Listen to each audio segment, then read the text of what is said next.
দেখো, ডক্টর মোহাম্মদ ইউনূস নিশ্চয়ই আমার পূর্ব পরিচিত। 1972-এ শিকাগোতে একসঙ্গে আমরা মুক্তিযুদ্ধের জন্য খানিকটা কাজ করেছিলাম। কিন্তু সেই মোহাম্মদ ইউনূস আছেন কিনা, আর তিনি আমাকে পরিচিত বলে জ্ঞান করবেন কিনা সেটা অন্য কথা।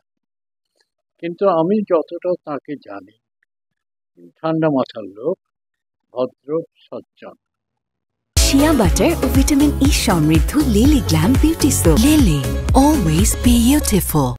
এখন ঠান্ডা মাথার লোক এবং ভদ্র সজ্জন রাষ্ট্রপ্রধান হয়ে কি দাঁড়াবে?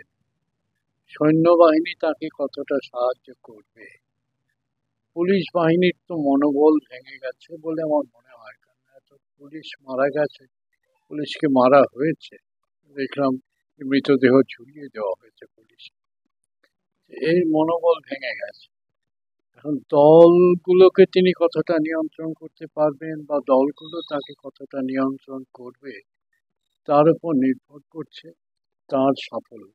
কারণ তিনি তো একনায়ক নন, তাকে সকলের কথা শুনে চলতে হবে, এবং যাদের কথা শুনে চলতে হবে তাদের মেজাজ মর্জি, দেশের জন্য পক্ষে তাদের মতামত, অন্য দেশের সঙ্গে তাদের সম্পর্কে তাদের মতামত, ভারত সম্পর্কে তাদের মতামত, এ সমস্ত তাকে নিশ্চয়ই প্রভাবিত করবে এবং তাকে খানিকটা নিয়ন্ত্রণ করবে। ফলে আমি তার সাফল্যের জন্য শুভেচ্ছা জানাই, কিন্তু তার সাফল্য কতটা তার হস্তগত হবে সে সম্বন্ধে আমার একটু সন্দেহ আছে। তবু আমি শুভেচ্ছা নিশ্চয়ই জানাই। বঙ্গভবন জ্বালিয়ে দেওয়া, 32 নম্বর ধানমন্ডি জ্বালিয়ে দেওয়া, মুজিবের মূর্তি ভেঙে ফেলা, তার সঙ্গে মুজিবের মূর্তি ভেঙে ফেলার সঙ্গে আমি অনুমানই করেছিলাম রবীন্দ্রনাথের মূর্তিও ভাঙা হবে। সেটা হয়েছে একদম, মানে নোট বইয়ে যেরকম লেখা থাকে সেটা মেনে।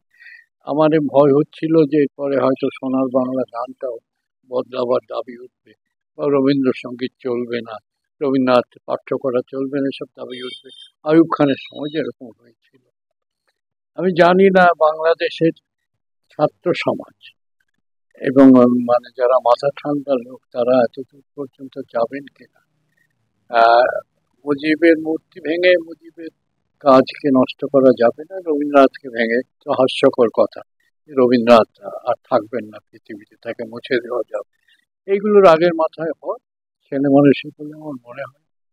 কষ্ট পেয়েছি, খুবই কষ্ট পেয়েছি। শান্ত হচ্ছে বাংলাদেশ আস্তে আস্তে, এবং উনি আসার পরে আশা করি যে আরো সিচুয়েশন, ল অ্যান্ড অর্ডার সবই ঠিক থাকবে এবং ভালো হবে আস্তে আস্তে এবং ডেভেলপ হবে। আমরা পশ্চিমবাংলাবাসী হিসাবে এবং ভারতবাসী হিসাবে আমরা চাই বাংলাদেশ শান্ত হোক এবং আবার তাদের পুরনো জায়গায় ফিরে আসুক, সবাই ভালো থাকুক এবং সুষ্ঠুভাবে দেশটা শান্তির প্রতীক হিসাবে উঠুক এবং আমাদের সাথে রিলেশনটা ভালো হোক।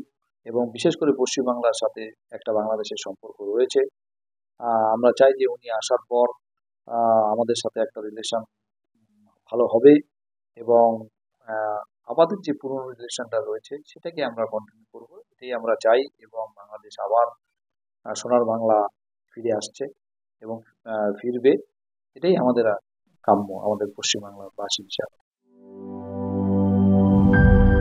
শিয়া বাটার ও ভিটামিন ই সমৃদ্ধ lily glam beauty soap. Lily, always beautiful.